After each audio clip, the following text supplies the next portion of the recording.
Si Baka at si Kalabaw. Sa bukid ni Tata Jose, may isang kalabaw na kasing kupad ng pagong kung kumilos.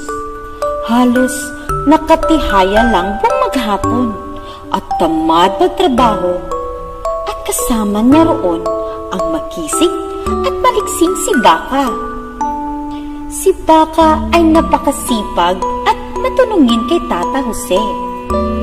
Isang araw, "Aboy, Kalabaw, gumalaw-galaw ka naman dyan at gawin ang mga gawain natin sa bukid at makarami tayo ng maaani sa anihan."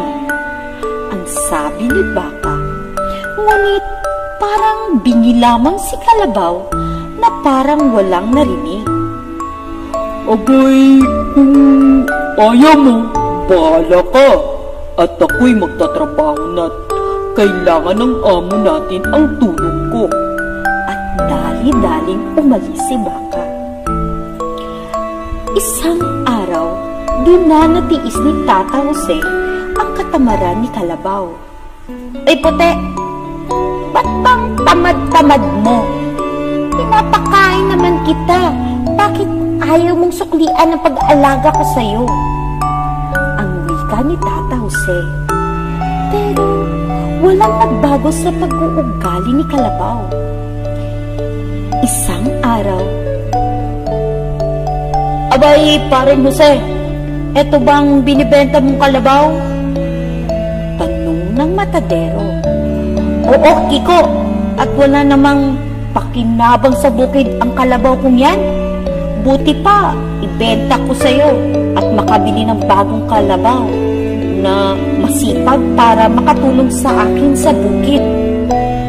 Sagot ni Tata Jose. "Maawa ka, Tata Jose.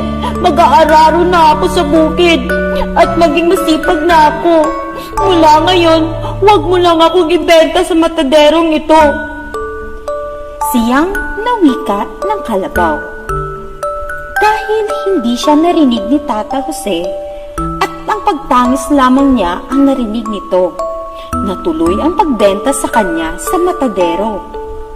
O mga bata, alam niyo na ang sumunod na pangyayari kay Kalabaw.